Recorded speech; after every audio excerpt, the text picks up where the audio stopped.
In this video, we'll take a look at how to upgrade firmware on the DECT DBS-210 and also the associated handset, the DECT 6825.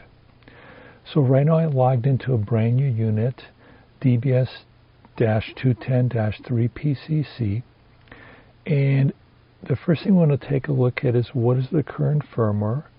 So you'll notice it's 4.70, so that's fairly old firmware, 4.70, 21st Feb 2020. To minimize issues of onboarding this device to either Webex Calling or a third-party call controller, a SIP server, or another cloud provider for SIP services, we want to make sure we have updated firmware. So what we're going to do right now is we're going to go to the Cisco site for this product, the IP DECT 6800 series, and we want to go ahead and download the firmware for the 210, so DECT 210 firmware. And one thing to be aware is we want to look at the current firmware. So we know it's 4.70, and we want to look at this special note that they have right here. So let's go ahead and find the actual firmware that we're using on this note. Okay. So if we look at this middle section, if DBS-210 or DBS-110 is running firmware 4.7.1 or 4.8.1, it must be upgraded to 4.8.1 SR1 before upgrading to 5.0.1. Okay. So what we'll do is we'll go ahead and download the SR1. Okay, I just authenticated. So we're going to go ahead and download the 480 SR1 Service Release 1 firmware. So that'll be step one. This product requires, as you notice from the notes, to do this in steppings. And also we will go ahead and download the next firmware we need to update, the 5.0.1 firmware. So we'll kind of get everything prepped ahead of time. And then we'll take a look at the actual download. So we have the 480 SR1 and we have the 5.0.1. We'll go ahead and cut both of those folks, and then we're going to paste them into a new folder that I'm going to create specifically for the DBS-210.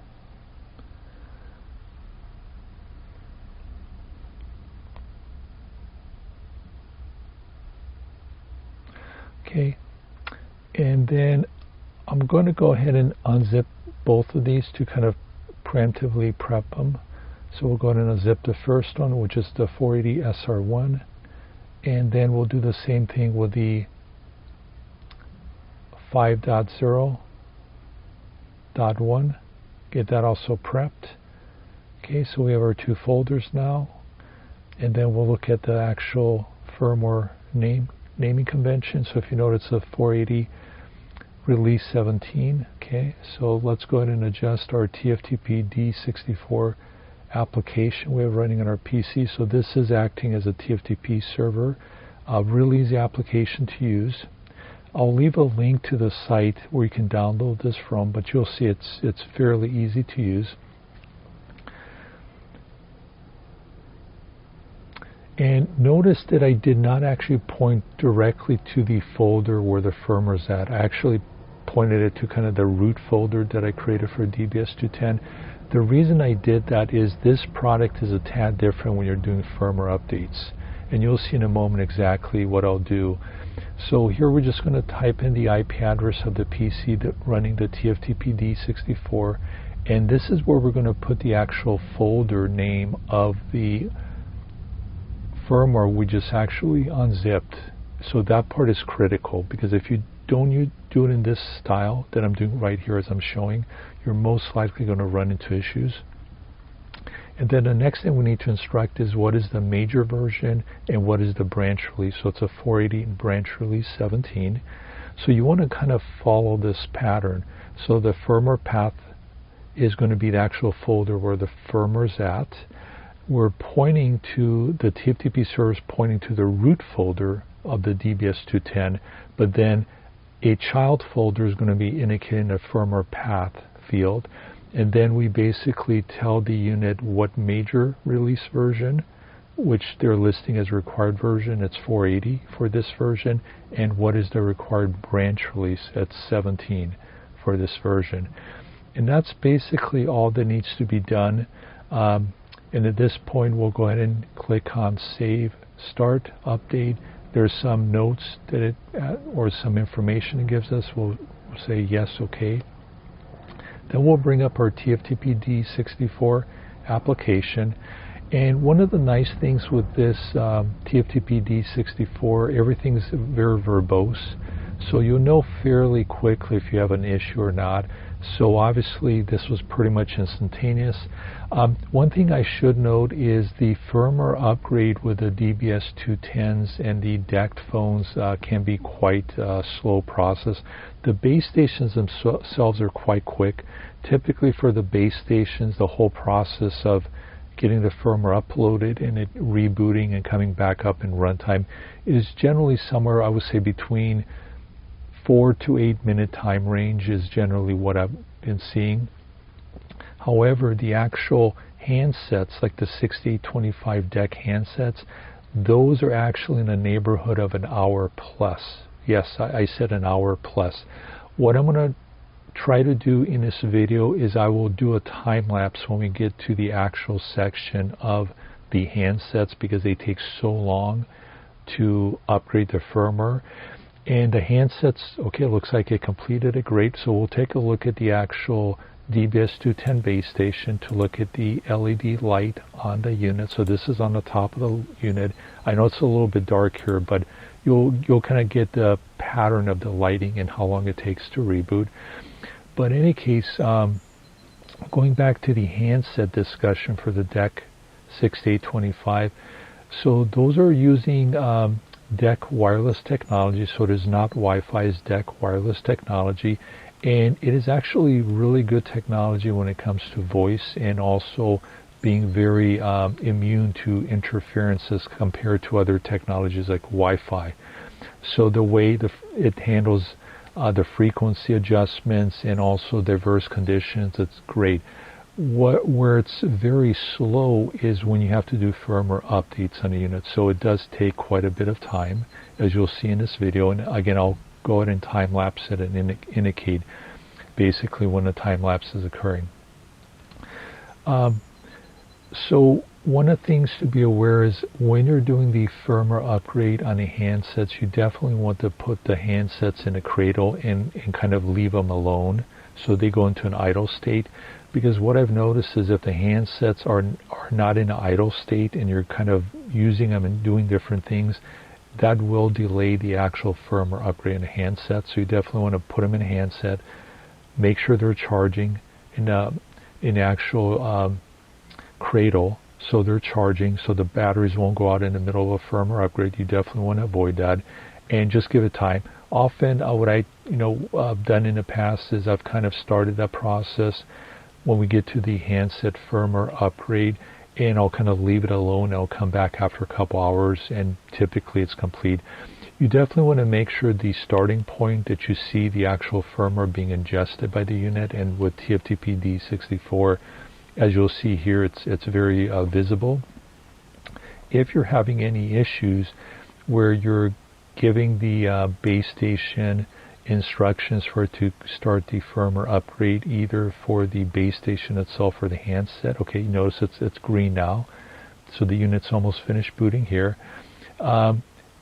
If you're running into any issues with the actual characters that you're typing in for the names of the firmware upgrades, the binaries if you will, and also the folder where it's at, you can also use Wireshark, since all of this is done in clear text, to identify exactly what the base station is sending to the TFTP D64 application, and then what this TFTP D64 application is responding back, to make sure as far as actual syntax, everything is being done correct.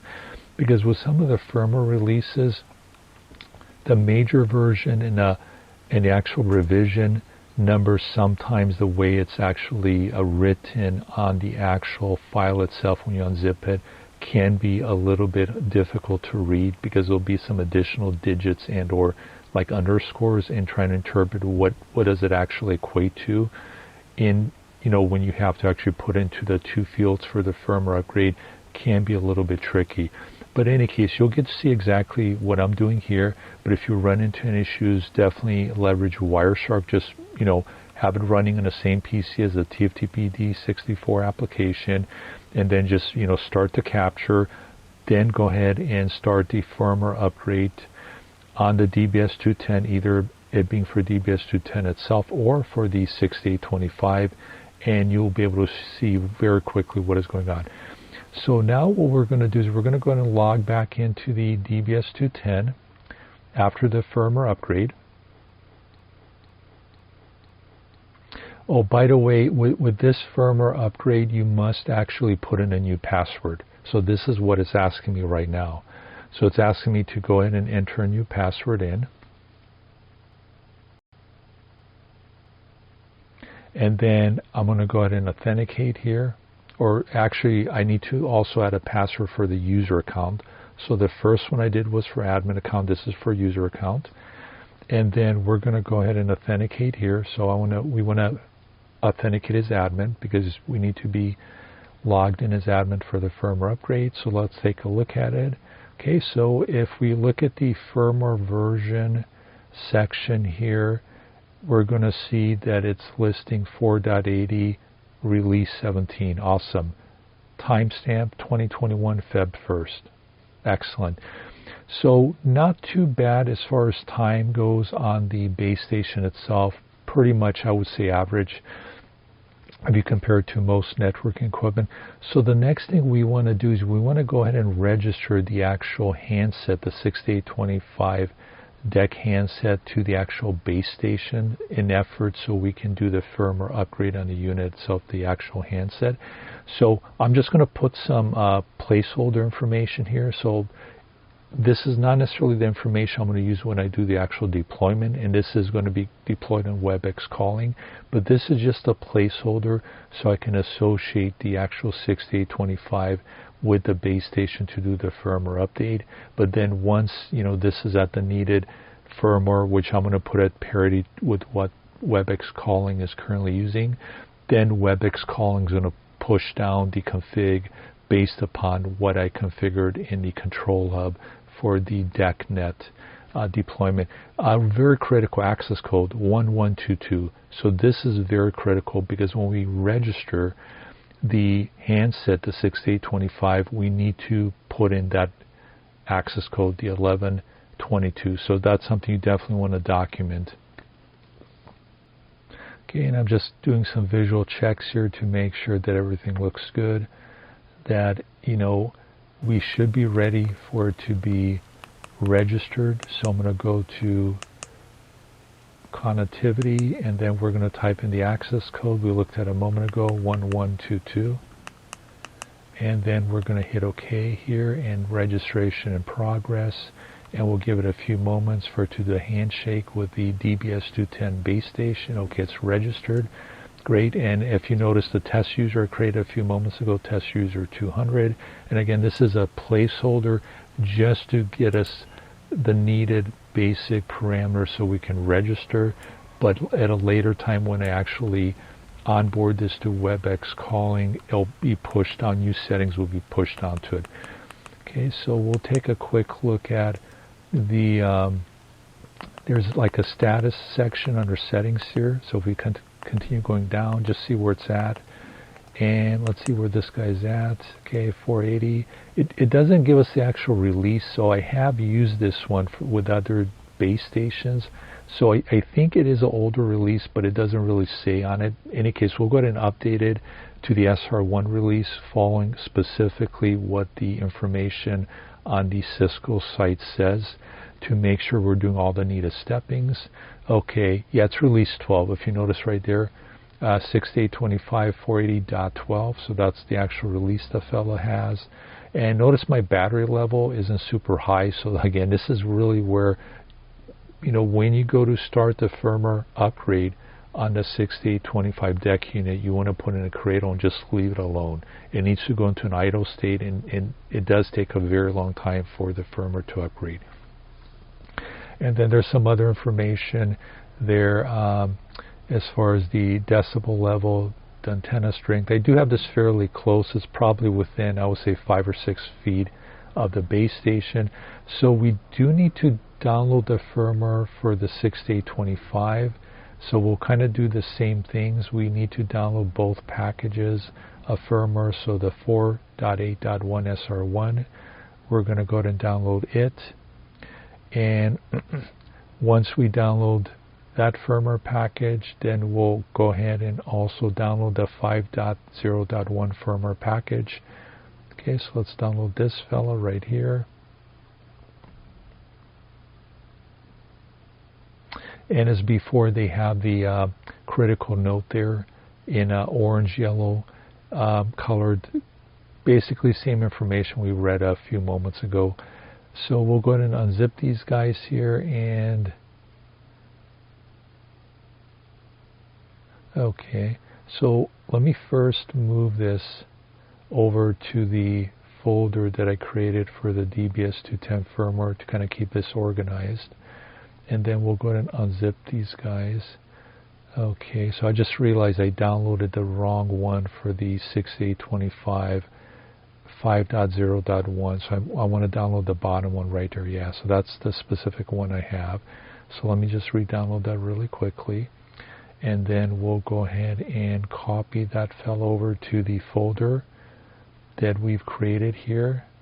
So let me just refresh to make sure it looks good. Okay, so then we'll go ahead and we're going to go ahead and cut and paste in the DBS-210 folder, and then we're going to unzip both of them to get them prepped for the firmware upgrade of the DECT 6825. Okay, so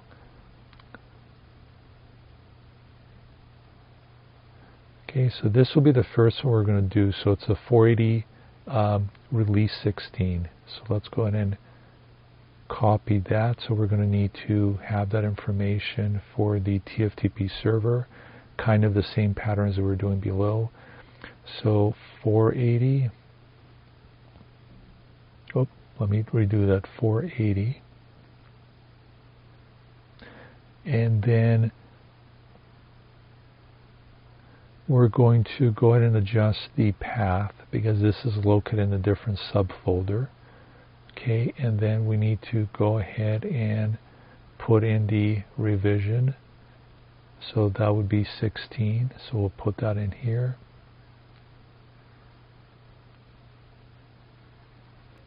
And right now what I'm doing is I'm actually placing the unit in a cradle, because once we start this process, it is going to take an hour plus.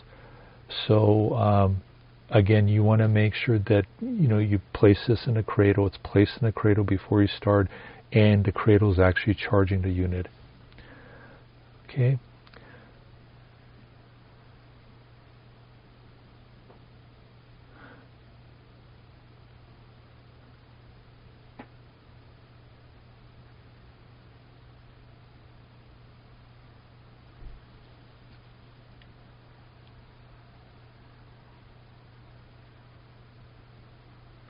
Okay, so what I did right now is I'm actually speeding this up. I'm basically doing a time lapse, and even with the time lapse, it may look like it's not going fast. So right now this time lapse is actually running 10 times normal speed.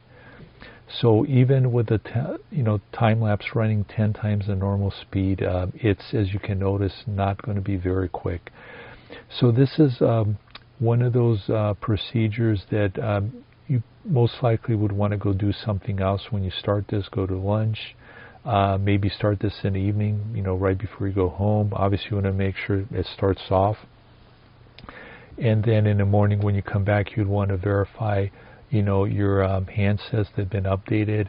I would probably recommend first doing only one base station and one handset, just to make sure everything works correctly in your environment. There's no surprises or anything like that. And once you know you've been able to do one, then you can do them. If you have a fleet of these, you can kind of do them in smaller increments. And then as you do more of them, and if you see no issues, then you can maybe do them in larger batches. But I would just kind of keep a balance, not do too many, because if you have any issues, you don't want to have a lot of issues. You want to have them small, isolated, so you can troubleshoot. And I would not recommend doing this remotely. You definitely want to have somebody on site to do this. So if you're in a situation, you have a remote office, you want to make contact with some individuals that are physically located at that office. So when you're doing this firmware upgrade procedure, you can communicate with them and instruct them if you have to reset something factory default, like the base station or the actual handset itself. The DBS-210 base station is fairly easy to reset to factory default. On the bottom of the unit, you'll notice if you kind of rotate it upside down, on the very bottom edge right side of the unit, there's a small circular button, typically with a paper clip you can push down. If you push down and you hold it for approximately 15 seconds, it will actually trigger a factory reset. So that part, pretty simple. The reset on the handset itself is done through the actual menu, the LCD menu, and it's under settings, and there's an option there to reset. The pin code to reset the unit, because it's going to ask you to enter a pin code, is going to be 0000. So basically 4 zeros in a row. You enter the pin code and basically can reset the 6825 handset back to factory default. So those are some things, definitely if you're running into any type of issues with either the base station or the handset, and you're doing all the right steps, but if the unit, either or is not cooperating, that would be one of the steps I would do. I wouldn't spend too much time trying other items. I mean, obviously, one of the things you'd also want to validate is to make sure that, like Windows Firewall, if you're running Windows Firewall or a third-party security firewall application, that it's not blocking the TFTP protocol. If you're in a situation where the corporate computer using is locked down, you may want to see if there's a spare lab notebook that you can use for the TFTP firmware update procedure of the DECT DBS-210 and the DECT handset 6825. Or the other option is virtualization. If you have like VMware Workstation or something equivalent, and you can spin up a Windows 10 VM and run the TFTP app on that as an alternative. The usage of TFTP is very common on many different products. So this is something, if you're involved with any type of networking, switching, routers, firewall, wireless access points, telephony equipment, like we're focusing on telephony equipment. Okay, I've switched back to the DECT handset 6825, so you can see what actually it's doing during a firmware upgrade. The light will be amber in color and it'll be flickering, indicating that the firmware upgrade is in progress. And again, I have this in a cradle that's also charging up the unit, because the process does take a good amount of time. And I'm showing a couple different shots there, so the color is going to change over time as far as what it's showing. So I would say expect for the process to take 1 hour plus for doing the firmware upgrade on the DECT 6825 handset. And going back to the security discussion, so definitely you want to make sure in your environment that you are prepared in a sense to be able to use TFTP protocol. So that's something definitely, if that's going to be an issue, you may want to make additional considerations, have an isolated lab or additional equipment that you can actually. Okay, so let's take a look at the actual phone itself. It should be completed now with the firmware upgrade. Okay, so that's a test user we created earlier. And we'll go ahead and take a look at the settings, and then as we go down this menu we'll find a status section, and we'll take a look at the information. Okay, so it shows version 480. It doesn't show on the screen itself the revision. That's fine, we can check that later. Okay, so we're going to go ahead and log back into our DBS-210 base station. And the next step is, now that we're at 480 firmware SR1, we're going to go ahead and get the environment ready to update it to the 5.0.1, the base station first. So let's just double check the release note statement, or the advisory I should say here. So if you notice 4.8.1 SR1, okay, so if we'll take a look at the firmware right there, SR1 480, excellent.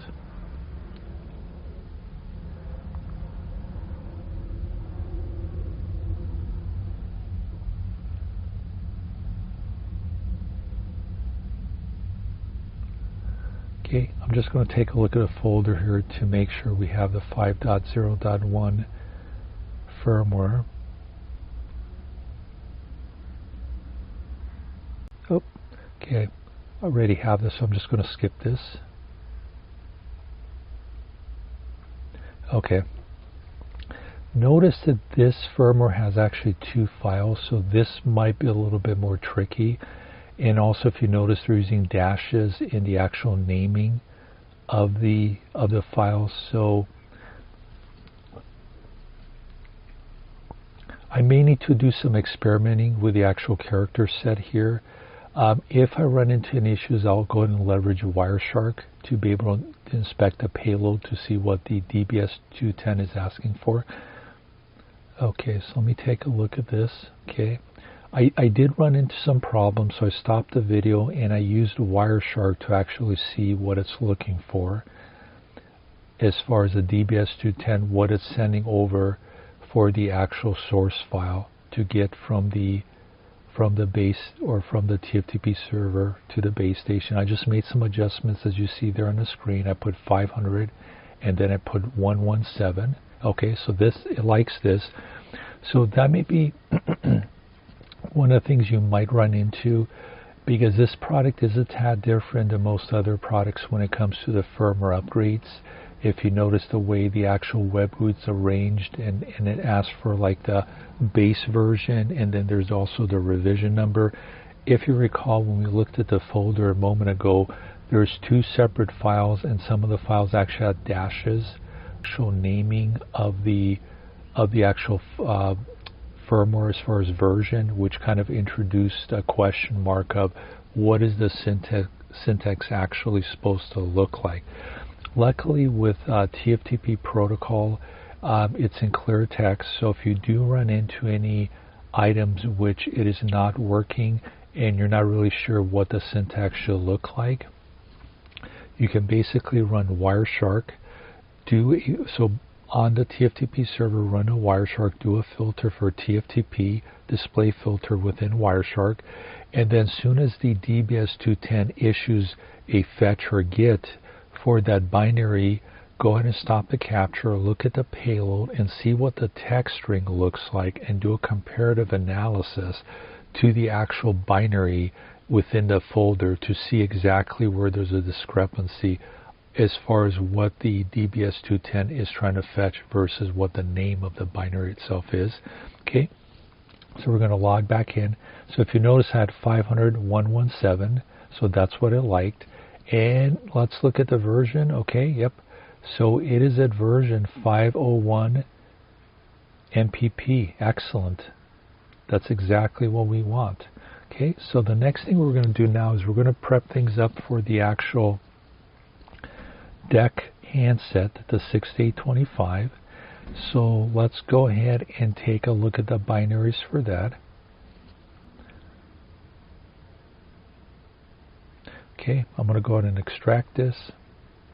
Okay, so again, we have two files for the 6825 binaries, so I might also need to do some trial and error to get the actual naming matched up correctly. First, we're going to go ahead and indicate what firmware path or folder, subfolder within our main folder that's located at. As you notice, I copied and pasted the name of the folder, so that part's very easy. Okay, so this is the part right here that might give us some problems. So let's go ahead and try one combination and see if it gives us problems or not. And if, again, we can use Wireshark to analyze if there's any issues. Okay, so if you notice they have dashes in the name, so we just have to kind of interpret what exactly that is indicating there. Okay, so looking at the required version, I think that's a 500, not a 501. So I'm going to put 500, and then for the required branch, so let me see what happens with this. We may need to make an adjustment here for the required branch, but let's see. So we'll bring it up, and then we'll see what kind of result we get here.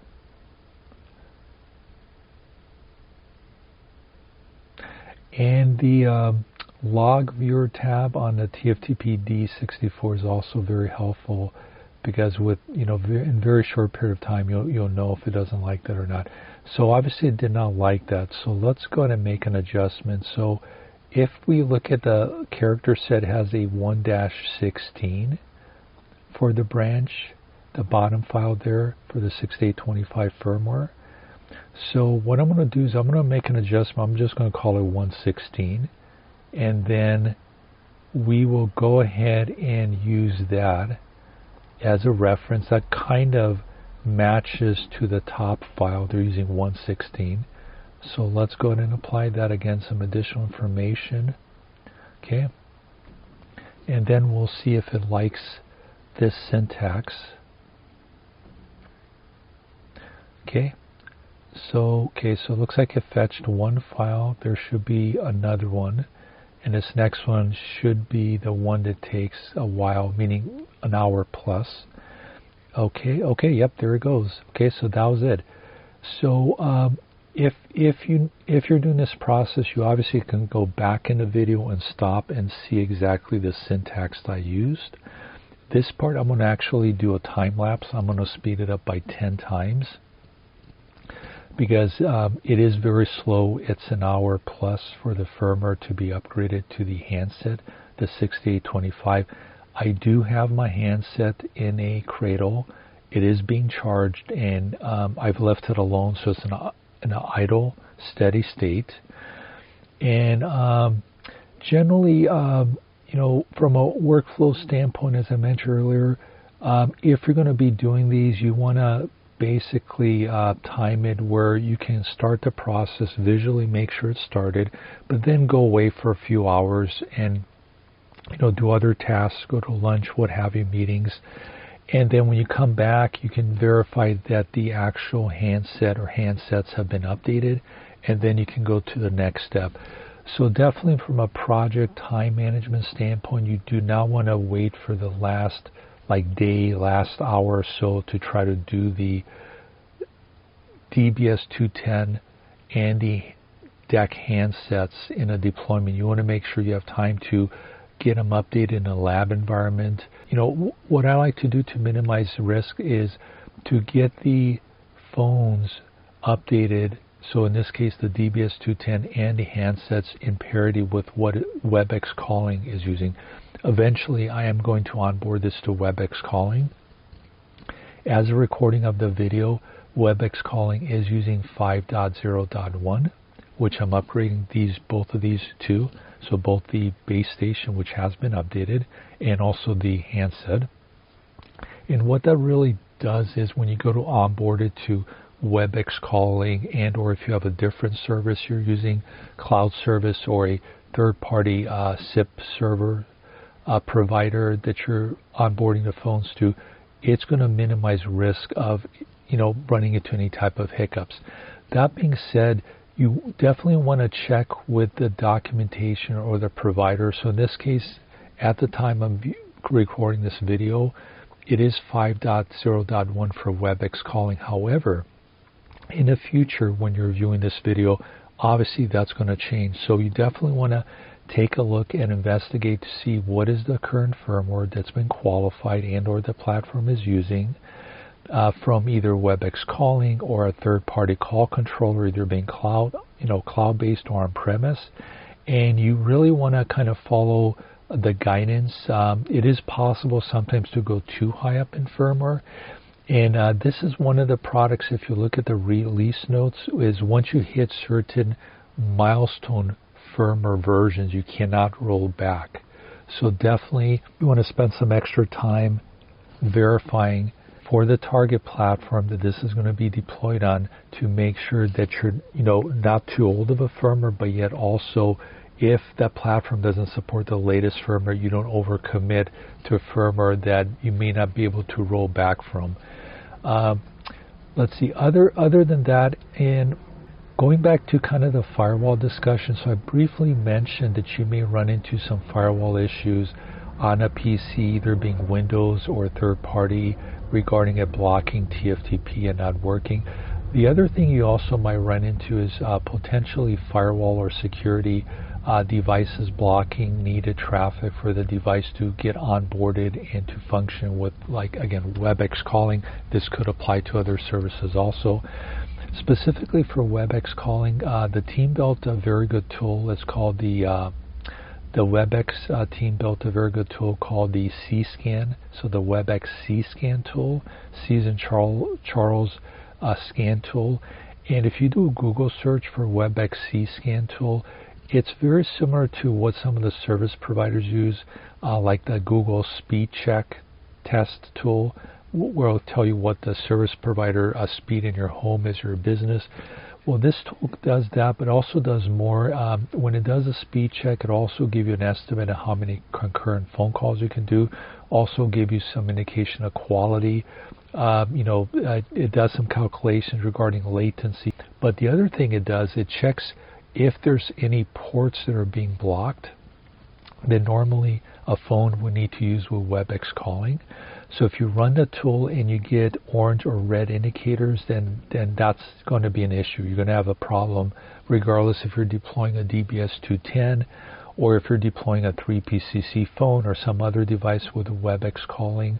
So that's something definitely you would want to make sure that your security team is in a loop, because often the folks focused on the firewall and security may not be the same folks as telephony.